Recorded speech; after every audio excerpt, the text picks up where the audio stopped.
Ladies and gentlemen, welcome to a slightly offbeat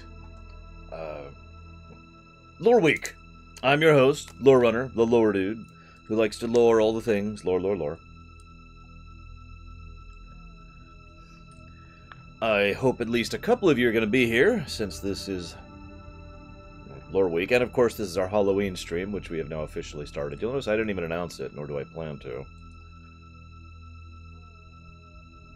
Start making a couple notes. I've been so busy this morning, so forgive me. I'm also, of course, dressed up for Halloween. You gotta dress up for Halloween, right? That's what you do. Let's see.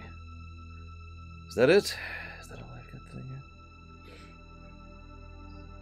here? I guess that is it. Wow. I actually don't have a lot of news to really cover. Who's this lore guy? I'm Arkangia. How are you guys doing?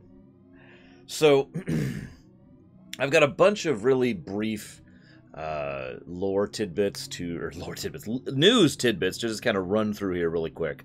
And I don't have a lot to say about them, I'm just announcing them.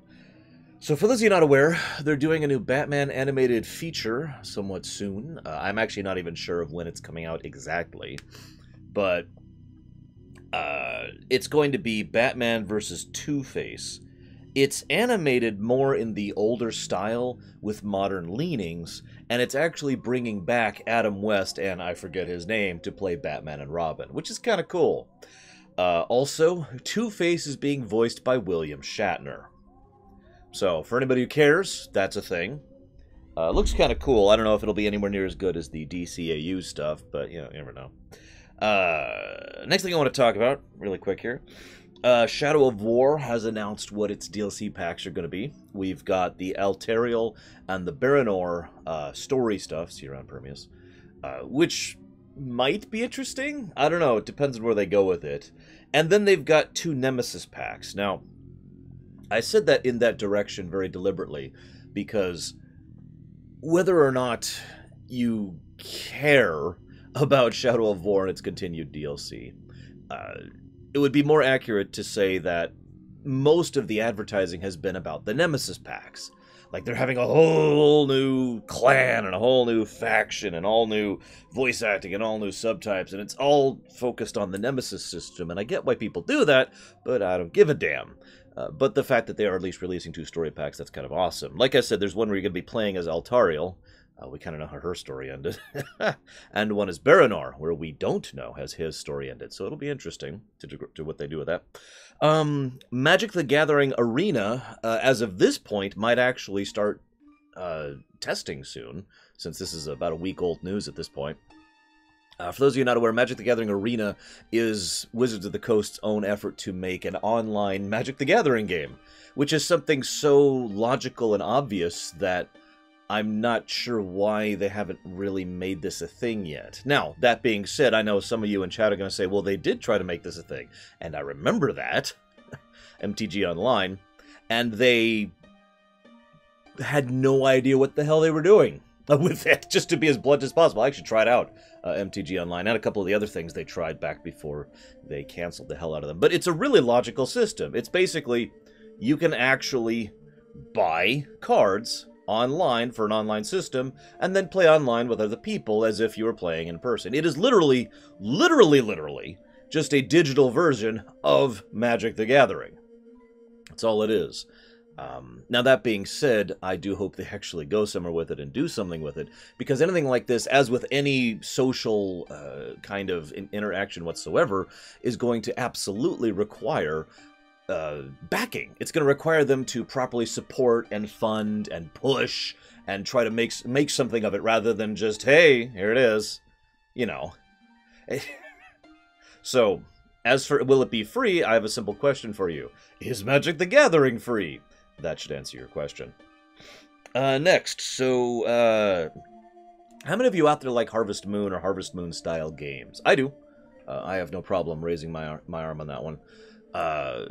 In fact, Stardew Valley is... God, this shirt is so small! Sorry. This is one of my exercise shirts. I don't normally wear this around people, so I'm really uncomfortable here. I mean, look at this. Look at this. You could literally see the contours of my skin here. Anyways, I needed a white shirt. It's the only one I had. So, Harvest Moon style games. Now, I've actually liked Harvest Moon style games for a while, ever since I was first introduced to Harvest Moon on the SNES. But the weird thing was most of the Harvest Moon games aren't actually that good. And for those of you not aware, there was an issue with, I think it's Bandai Namco, I want to say, where they wanted to kind of keep going with the Harvest Moon thing, and then the developers wanted to go in a different direction with it. And so there was a split, and the Harvest Moon label stayed with them, and the people who are actually making these games, the actual decent developers, went on to make a whole new thing, which I can't remember the name of off the top of my head, forgive me, I didn't write it down, and they've been making those games for a while now under Nintendo. Now, this is actually the second Harvest Moon game. It's called Light of Hope, and they're trying to make it a little bit more RPG-y. Story of Seasons, thank you. Poke Special, thank you. They're trying to make it more RPG-y, but I gotta be honest, at this point, it may be too little too late. I don't know if I'm gonna look into it myself. I already have Stardew Valley, and Stardew Valley is kind of perfect for me, because it's on the Switch, so portability, go to bed, etc. And it's a good game. And it's still being added to and updated, so I mean... Anyways, what else we got here? Just quick news. Sonic Forces is coming out pretty soon. I could do a premiere run on Sonic Forces. I didn't plan to, because no one requested one. But this is, probably the best avenue to say, hey, do you guys want me to do a premiere run on Sonic Forces? So do you want me to do a premiere run on Sonic Forces? Please feel free to let me know, especially in the YouTube, since hopefully for the moment this will actually go live on YouTube. Moving on, we've got, what else? We have the last Crusader Kings 2 expansion was announced, and the next Europa Universalis 4 expansion was also announced. Actually, I did play Mania Micromano on stream. Jade Dragon is the name of the Crusader Kings 2 expansion. Now, it looks pretty cool, actually. It might make me play that game one more, and indeed probably last time, because the idea is that there's going to be this faction who's off-camera. They don't actually have literal territory in the strictest sense of the word. That's going to represent China, right? So China's going to be, and most of the East is going to kind of start swaying its way west, influencing people. You can kind of join with them, or fight against them, or embrace their religion, or spread them, or whatever. All sorts of interactions with that, which does kind of look pretty cool. So, I don't know. The EU4 thing looks a lot less interesting, because the EU4 thing is going to be the Cradle of Civilization, which is basically adding to the Mesopotamia area, and adding more functionality, more gameplay mechanics, more in-depth characters, creatures, excuse me. I'm thinking in usual RPG terms. More nations, and more events for the Mesopotamia area, so shrug. What else? We've also got a whole bunch of Sony stuff was announced over the weekend at the Sony press conference. It was really, really boring. I did manage to see several bits of it. I like how it's not doing the Soviet flag, or is that the Chinese flag? I can't even tell. A red flag in chat there. Anyways, for some reason, there's some weird shark thing trying to assassinate me. I don't know what's going on with that. Anyways, what was I saying? Sony did a press conference thing. It was really boring. I gotta be blunt, absolutely nothing that I saw was interesting to me. Literally nothing. I know that some things were interesting to other people. I don't want to sound dismissive. It's just nothing caught my attention, personally. The one thing that I did bother to look into, specifically because I was requested to, was the Last of Us 2 trailer, which was really uncomfortable to watch. And that's really all I have to say about that. I am more inclined than ever to not ever do anything with The Last of Us, especially The Last of Us 2. Moving on. Oh, is that it? Is that all my news? Hang on, checking my list. I got a big old list here. Kind of skipping over a couple things because I want to actually discuss them.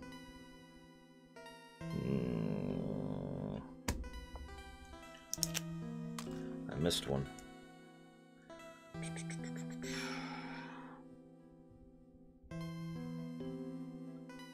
There we go. Hi, Darkrai. I thought you were a family. Why was it uncomfortable? Because it was really, really realistically violent.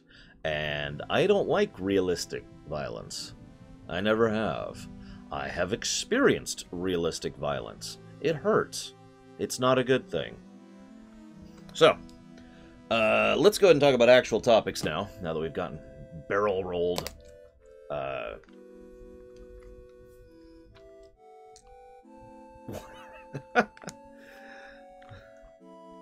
Where was I? I've barrel rolled through the news. Let's talk about this first.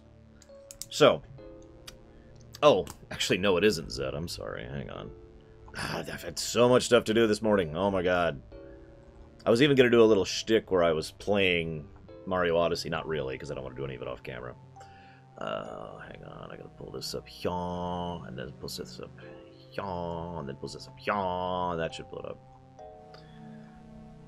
Well, I figured, by the way, to explain the shirt thing a little bit, I figured we're supposed to dress up as, you know, dead people or something along those lines. And I figured, you know, I'll go ahead and dress up as the dead, too. You know, we got to give honor. That's why I've got the candle going. We got to give honor to the past dead. Anyways, so, let's talk about single-player games. Now, I'm sure at least some of you have heard the mindset of, oh my god, it's so horrible that single-player games are on the downswing, and there's no market for single-player games at all. Why would I want a pizza roll? It sounds terrible.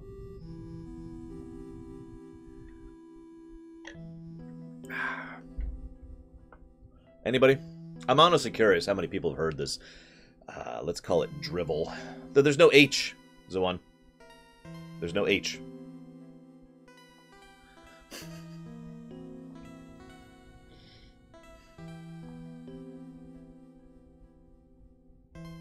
Of course you follow me. They all do. Hi, Lord of Mordor. Hang on. Wasn't actually ready for donations today. Gotta pull that up.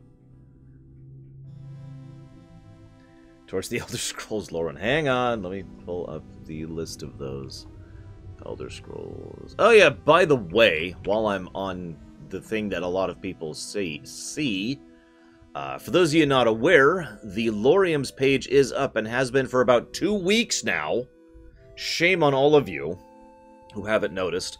Praise to all of you who have. Anyway, so single-player games are dying. Now, obviously, that is a lie. It is, in fact, a provable lie if we are to look at sales figures. The reality of the situation is that certain specific companies have gone out of their way to try and say, we are trying to skew... Okay, so, putting myself in the suit in here, I'll just pretend that Void Yoshi here is an executive, okay? Alright.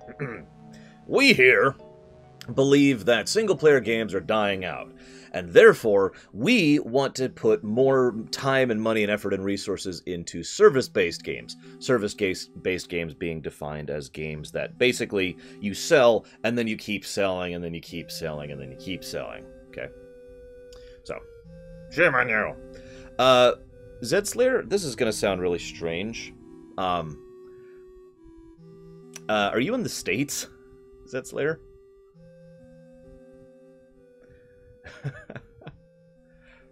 I've had to ban a lot of bots lately, and I might have gotten a little overzealous with it, and I was curious if anybody would have any problems.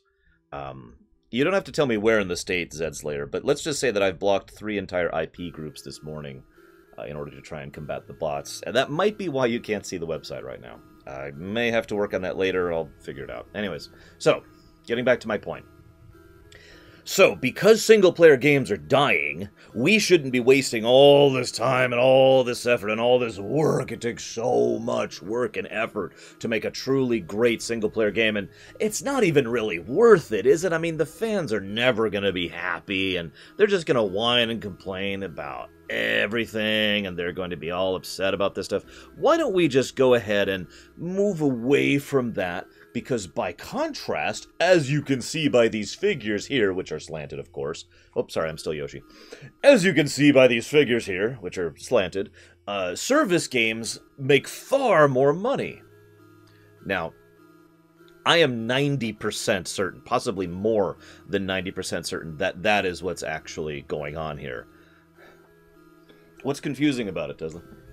That, in other words, certain people, especially certain companies, are going out of their way to try and put less money in and get more money out. Now, I know that sounds like duh, because every company does that, and that's true to some extent or another. But what I mean by that is, it is generally easier and more cost-effective to make a service-based game for the same general reason that the phone games, mobile games, are easier and more cost-effective to make.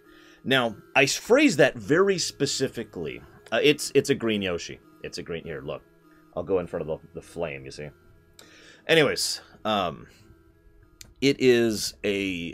it's basically a lie. Service games certainly do make money, and I don't want to be the kind of person who tries to claim otherwise. It's the exact same reason that mobile games do make money. I'm not the same reason, sorry, it's the same category of reality. Mobile games do make money. Service games do make money. But, let me put it to you this way.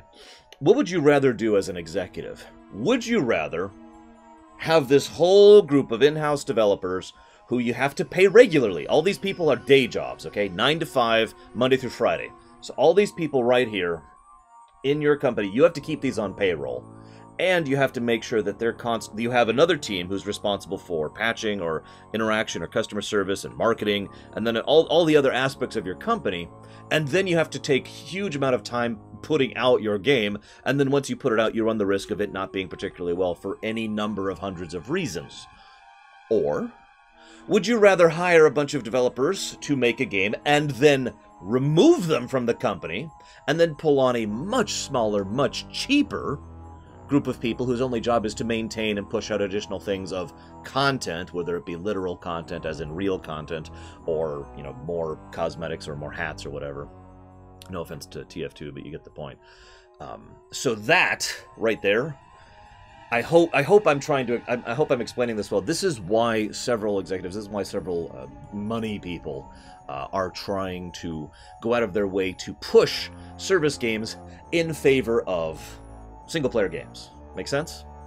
Because if you ignore the creative side of things, if you ignore the ethical side of things, if you ignore the humanity side of things, if you're looking at this purely from a business perspective, which, let's be honest, most managers in general tend to look at things from a purely business perspective, the service situation is just better.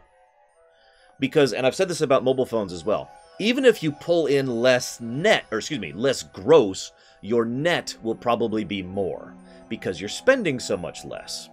Not a lot of people are aware of this, but when it comes to software and programming and IT in general, especially when it comes to developing games, your single biggest expense, unless it's marketing if you're an idiot, but you know, your single biggest unavoidable expense is payroll. This is one of those hard, concrete realities of business, of developing. You are going to spend the overwhelming majority of your budget on paying people their daily salaries. So, trying to move that out and reduce that, it's a good thing, right? Maybe you'll even get a bonus or a raise for having reduced expenses like that, right? It's worth noting, by the way, that a lot of single-player companies, I shouldn't say a lot, there are several single-player development companies who basically do that in general. I'm not actually kidding. It's actually kind of unfortunately common for, all right, we need to make a game. Hire. Okay, we have now produced the game and it's been released. Fire. And that is an unfortunately common trend in development for the reasons I just explained. I say unfortunately common because, in my experience, and I think facts prove me correct on this one, you're going to get a worse product with that mentality, because the people making it know that as soon as they're finished, they're fired, and they have a deadline. So they have to finish the game, but making it good or making it lasting or whatever isn't something that's really going to benefit them. So, and yeah, as the one points out, this is not just a problem in the gaming industry. I'm just gaming show talking about games. So yeah, this revolving door employment is a huge problem. Anyways, this is why I'm talking about the single player removal thing, because it's bullcrap. Every news site and every company, by the way, I really hate to call them out for this. Valvedrix, I need a confirmation on that. I really hate to call them out for this because I prefer to point the attention at less known companies, but EA is a really big example of a company that's basically been saying, you know, single-player games are not a market, we're going to go into service games. In fact, they said that very recently, just 2 weeks ago, with regards to the Visceral thing. Anyways. Also, it looks like World of Final Fantasy has been confirmed for PC. I'll take this as read. So there's another little bit of news for you. That's awesome. That now officially becomes my first recommended game to start playing the Final Fantasy series on, since, you know, Steam. I hope it's on Steam. Anyways, where was I? So yes, EA has been saying this for a lot longer than that, Gnarlex. But EA is one of the most loud people who's been proclaiming this. They are not the only ones. Let me just go ahead and say that I think this is not only bullcrap and provably wrong, but endemic of the nature of the gaming industry. And what I mean by that is, this does not mean gaming is dying. I know that's a weird way to take this topic, but hear me out. I can't tell you how many times I've been asked over the last about 2 years primarily, do you think gaming is dying? Do you think we're heading to a new gaming apocalypse? Do you think we're having another Atari crash, etc., etc.? And I have consistently said no for the past 2 years, and I continue to say no now. Because no matter how much noise EA makes, and no matter how much noise other companies or news sites try to make about certain aspects of the gaming industry being in a certain direction, that does not make it true. While there are certainly several companies that go out of their way to do this service industry things for reasons I feel like I have adequately discussed on camera, there are still plenty of companies who don't. And that's really the only proof I feel like I need to give. The mere fact that there are companies who deliberately go out of their way to do something, either for ethical, or for moral, or for creative, or for personal reasons, rather than focusing completely on the economical side, like some companies do, says all it needs to about the fact that the industry is still going and will continue to still go. That's also ignoring the fact that the gaming industry is such an incredibly different animal than it was in the 70s, that a gaming crash is almost impossible in the modern era. And yeah, you know what? What have we been playing over the last, like, 5 days? Mario Odyssey. It's just one game, which has sold incredibly well, has more than made back its return already on how much money and time was put into it, and, of course, has been really, really good and praised all over the place. And not because it's a Nintendo game, and not because it's a Mario game, because it's a good game! Made by people who wanted to take their time, and make a good game. And this is one example this year of many. So, I just wanted to, that's the thrust of the topic there.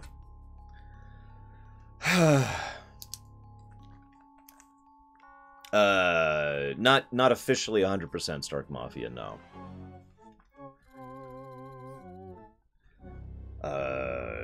Speaking of Nintendo, it's a good time to talk about Nintendo, I guess, because I actually have another Nintendo topic. For those of you not aware, there is a Animal Crossing game that's coming out next month, I believe. Which, I guess next month starts tomorrow, but, you know, in like 2 weeks or something like that. An Animal Crossing mobile game is coming out in November. Now, I'm not sure what I think of this yet. I fully plan to play it on stream, try it out on stream to see what's going on with that. What I actually want to talk about, speaking of Nintendo, is Nintendo's unique mobile strategy so far. Because it's something that even though I don't care about it personally, or I don't want to go into it personally, how do I put this? I support it, I guess is the best way to put that. Let me explain what I mean by this. Nintendo has been... how did I put this? I was talking about this to my sister recently. Nintendo has been making games for mobile instead of trying to make mobile work for games, if that makes any freaking sense. I'm probably still not making sense. Let me try this again. Thus far, we have... Pokemon Go doesn't actually count, since it wasn't actually them. But we do have Super Mario Run. We have that... oh, God...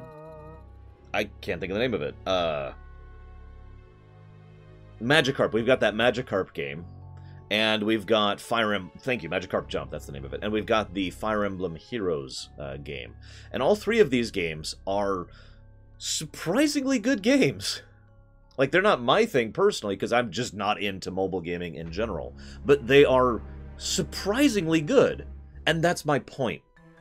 As opposed to Pokemon Go doesn't count. That's not the one I was thinking of. And of course, Animal Crossing, let's be honest, is actually a perfect fit for a mobile format, really. I mean, think about it. Pop on, go check your things. Oh, hang on, got to pull up the weeds. Oh, this guy has a quest for me. I mean, that is basically Animal Crossing, right? So, what I mean by this, and this is what I approve of, is Nintendo's been trying to make a game first. The primary focus being on making a decent game, then making that game on the mobile, rather than, we need to get in on the cash cow that is the mobile gaming market. Why don't we go ahead and try to put together X and Y on that, which seems to be, let's just be honest, the overwhelming majority of people's mentality when it comes to making mobile games. I mean, I'm actually going to pull up the App Store right now just to kind of make my point for me. So let's just pull up games in particular here. So we've got... Oh, Jesus Christ. Whole bunch. Okay, so here we go. God almighty, there are so many clone games. The strategy, build up your base, fight PvP format. You know what I'm talking about. FF15 had that recent thing. Then there's the MOBAs, which have started up recently. Then there's the build up your town things. That's been a big thing recently. We've got that. Here's another PvP war game where you click attack and then you watch it happen. There's a whole bunch of games where you literally just hit go and then you watch it play. I actually streamed one of those once, and the recent Lineage is another one doing, and so forth and so on. This is... forgive me for summarizing, but that is my point. I have actually been bothering to do my research on mobile games for the past several months. Oh yeah, Match 3. I wasn't even talking about Match 3 because for some reason it wasn't showing up there. Tons and tons and tons of Match 3 games with slightly different cosmetics. So yeah, the point being, I look at all that crap, and those are not good games. Like, there's probably some decent games in that muck. Obviously, there's going to be some exceptions to this. But for the most part, what you see is a bunch of garbage that was made to make money on the phone, rather than to make a game on the phone. Now, one thing that's interesting about this is how long this will continue for Nintendo. I think it will continue for a while, and my evidence is Fire Emblem Heroes. Let me explain what I mean by this. Super Mario Run, yeah, exactly the one. Thank you, someone else who used to peruse Newgrounds and all the Flash games that were there for, 10 minutes of entertainment. That is exactly what the mobile game market is right now. Anyways. In some cases, literally, Angry Birds, hello. Sorry. So, Super Mario Run is a pay... You could try it, but then you basically have to pay up front. Now, Super Mario Run did not actually sell particularly well. It did sell well enough. It made its money back. So that wasn't an issue. It was a net profit. But it didn't sell as well as most mobile games actually would. Then they adjusted that a little bit, and then the Magikarp game is basically free, let's be honest. The Magikarp game practically insists that you do not actually spend real money on it. But Fire Emblem Heroes is the one I want to talk about. Because Fire Emblem Heroes, for better or for worse, has been generating a fairly large amount of money. Now, let me explain what I mean by that. First of all, let me just go ahead and say that Fire Emblem Heroes is a pretty decent game. If you're a fan of Fire Emblem, I recommend giving it a try. I really do. It is free, As long as you're willing to be patient, it can continue to be free. And frankly, unless you want to do the actual really hard stuff like the insane difficulty stuff or the PvP stuff, you will never need to spend a single penny of money on that game, and I can say that from personal experience. I've actually been doing the hard stuff too, by the way. Not just the easy stuff, the hard stuff. The insane stuff, that requires you to start actually putting money into the game or being very, very patient. Okay? Thing is, they have continued to have that PvP element, which, according to a lot of market analysts, and I'm not sure whether I agree with this or not, it's a very complex issue, but according to a lot of market analysts, you need to have a PvP element to maintain consumer interest when it comes to mobile games like this, with microtransactions, where, you get to go ahead and try to be better, so to be better you spend money, that whole thing, right? So whether you agree with that or not, they have done that, and it has sold. And of course, they have the super hard stuff, which could require spending money, although, as Gallade points out there, it doesn't actually. And my point here is that it's still a good game, but it is actually employing some of the more common mobile game concepts, and those are actually selling, which is encouraging them to continue making, decent games with these elements. Now, here's the trick. This is really important. Microtransactions, I'm just going to say that it's Halloween. I can say stuff openly, right? Microtransactions are not innately a bad thing. I'm just going to lay that opinion right down there, okay? Kaplong! Okay? I don't want to drop my mic. It's very expensive. So, to get to my point, microtransactions become bad because of how they're used. And there are dozens of examples. There's so many examples of how it's bad. It's ridiculous. It is very, very easy to understand why so many people hate microtransactions. Because, as the one points out here, microtransactions are very, very easy to abuse. However, if you take the game, make a decent game, and this is important, this is the really important part, make the understructure of the game capable of supporting people who don't want to spend real money on the game, which Fire Emblem Heroes does, then what you have is a situation in which you don't have invasive or negatively designed microtransactions. They're still there. You could still drop hundreds of dollars in Fire Emblem Heroes to buy quadrillions of God, I don't even know what they're called. Orbs, the orb things, in order to get tons and tons of draws, in order to try and get the exact right character you want from this game, and then the meta changes because patches come out or a new person comes out, so you gotta spend more money on it, and blah, blah, blah, blah, blah, blah, blah. Right? You could do that, but the game is not designed to lean in that direction, and it isn't designed to require that.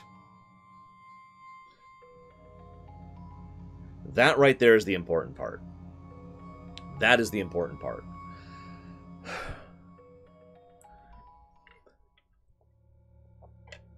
It's like I said, I've said this how many times with Star Trek Online.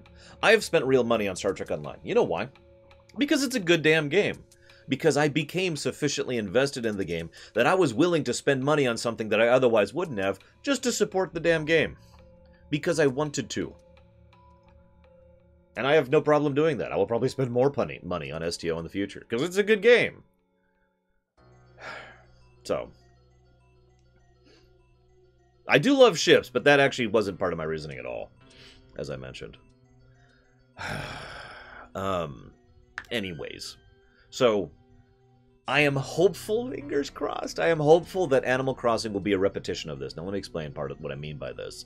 Because Animal Crossing, by all reports, keep in mind we don't have a lot of specific details yet, but by all reports, Animal Crossing will basically be the same overall approach as Fire Emblem Heroes was. So, microtransactions exist, and is designed in a different direction.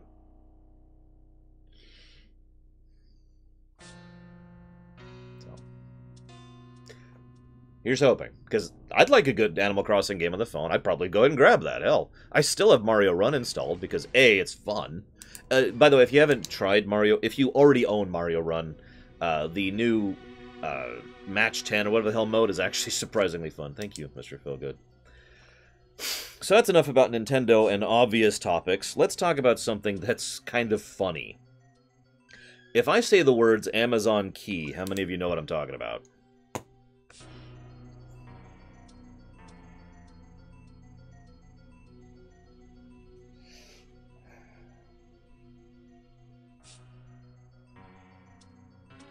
Amazing, Shadow. I know you don't have access to a Switch, but if you ever get to play it, try it. Wow, I'm surprised how many people are saying no here. I really am. Huh. So Amazon key, right? This is funny.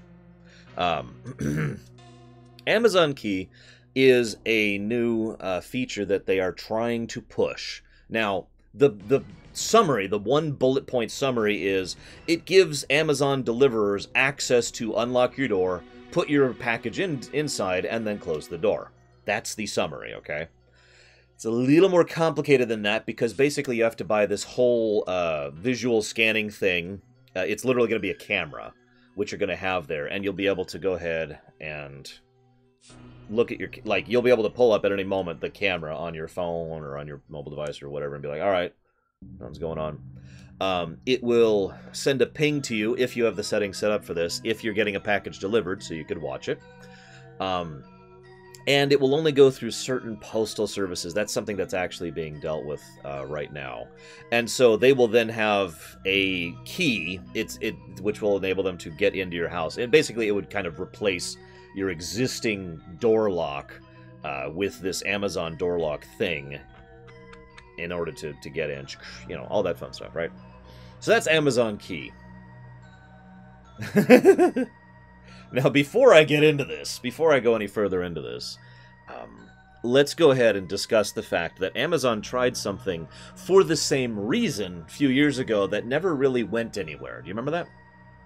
It was called Amazon Drone.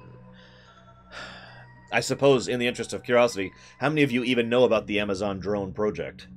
Which is technically still going, but has basically been abandoned.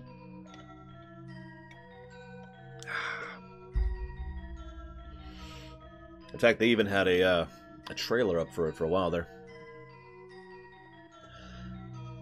Anyways, everything, if you actually read all the press release, which I did, about Amazon.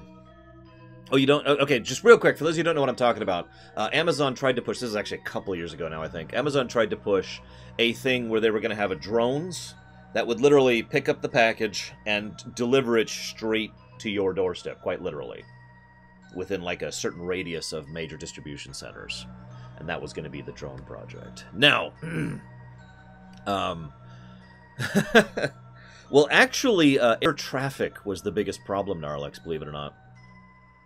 Because of a lot of things I'm not going to get into right now. Oh, also legality. Amazon was actually trying to lobby to have certain things legally defined in certain ways to allow it to be legal. They actually had the ability to roll out the drone thing as of about 2 years ago. However, there were some legal problems, so they were disallowed from doing that. Anyways. So, point being, if you read the announcements and the actual press releases about this whole Amazon key system, the reasonings, the mindset behind it is the exact same as the drone thing. And this is just another crazy thing Amazon's trying and convince more people to buy their stuff, because Amazon is basically pulling a General Electric. For those of you who know what I mean by that. Yeah, I know, right, Pico? A friend of mine actually had a drone where the rotor broke within, like, God, 5 minutes of using it. Anyways. So, more legal problems. Well, obviously this is not a thing yet, Meadfist. Although you can actually order the Amazon key thing right now. And that's the funny thing, because there's no actual legal problems with having the Amazon key thing. Because the only way for them to do it is if you buy it and install it and set it up and make it all right and, you know, basically hit, yes, I'm okay with this. At that point, you have given what in every legal way matters, consent for Amazon to do this. So there's no legal problems with Amazon Key. So, unlike Drone, Amazon Key is actually being rolled out now. You could go buy it right now if you really wanted to. I don't recommend it. Now, let me go ahead and give a little bit of a personal perspective on this, okay? Bingo, Roximus. 2 muffin points. I don't have any muffins on me, sorry. So my door is, like, always locked. Now, to explain what I mean by that, when I go to the bathroom, when I'm alone, like, I'm alone at the house right now, except for the dog, obviously. But if I go to the bathroom right now, I would close the door and lock it to go to the bathroom. Back door's locked, front door's locked, you know, my room door locked. I'm not afraid, by the way, and I'll get to my second point in a second here. I just do that because it makes me feel more comfortable. And that's been true for most of my life. Maybe that's part of because, you know, growing up in California. But yeah, that just makes me feel more relaxed. It's a fairly natural habit that I have. Now, to further... I'm dressed up as the dead, Lava. To further explain my point about not having any fear here, we have actually had, for about 2 weeks, some stuff just out on the front porch, with just a sign on it saying, like, $10 or $5 or whatever. People could go ahead and just steal it if they wanted. It would be very easy for them to do so, and we'd never know. But they don't. Because this is a really, really nice neighborhood. And that's my point. This is a really safe, really nice neighborhood where I have no reason to be afraid of anything. This is the kind of place where if I invite someone over, like the bug people, like when the bug people come by, even after opening the door and saying, hey, and then, you know, reclosing the door, he'll come back and knock just to be sure that he has the permission to come into the house to actually go and start spraying around. Yes, I'm in suburbia. So, that's the kind of neighborhood I live in. And I wanted to make that point clear because, A, I know that. I've lived here for almost 2 years now. And B, because I have no reason to lock those doors. I still do it because it makes me comfortable. So even though I have no particularly necessary survivalist need to not use something like Amazon Key, I still wouldn't for that reason alone, for simple desire and nothing else. Now, I have also lived in places where keeping the door locked and bolted was a necessity. I have lived in those kind of places many times. Again, I'm actually from California, so I'm well aware of that kind of mentality and concept. But my point I'm trying to make to you guys in my roundabout way from... I was terrible in debate, is that even I, someone who has absolutely no tangible reason to say no to the Amazon Key system, would still say no to the Amazon Key system. And when that's your market, you have a problem. Now, I know what you're thinking. Ah, you're just one person. Bullet point question right now. I know this is simplified, but how many of you, if you had to make a knee-jerk reaction right now, and it's free, let's assume it's free, would install and use the Amazon Key system right now? Be honest, please.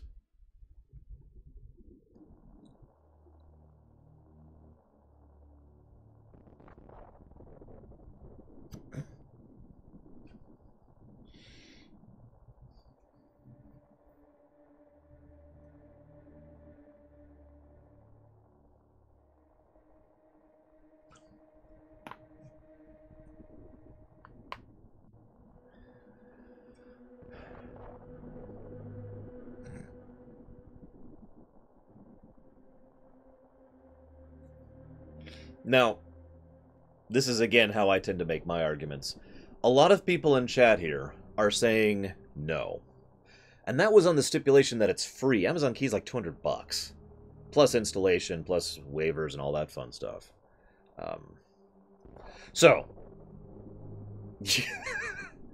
Now, I do very strongly think that this will fail and flop, just like so many other issues have. What I am worried about more is the idea that we're going to see some sensationalism about this. Because I don't actually want Amazon to get in legal problems. I don't. I overall think that Amazon is a net positive influence on the world as of right now. And I think that them having more people trying to pick away at their bones is a bad thing, because I'm not really a fan of legal vultures. But my point is, how many of you have ever heard a story, honest question here, how many of you have ever heard a story about someone getting a package, which was, this is one that actually happened last week. Someone got a package that was for someone else, and it was just filled with a whole bunch of marijuana. This actually happened about a week ago. Now, that is one incident, right? And this is the point I'm trying to make. That is one incident that happened once, because that does happen. Every now and again, stuff goes wrong, something wrong happens, and you get the wrong thing. You know, that there's statistical outliers for a friggin' reason. However, the point is, if you look at that kind of a situation, that tends to be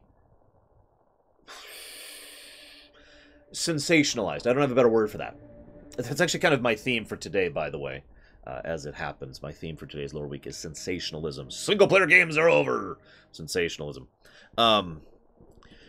So I don't want Amazon to have one incident go bad, because it will only take one, really. One particularly bad incident. One person who invades a home or actually does something bad, and then we have a problem. And then obviously the key system will probably be shut down, most likely. But the real problem is then people will start being like, "Rah!" And we'll have a little bit of pendulum effect going on. Subtle Lorium's plug. And then we have a problem.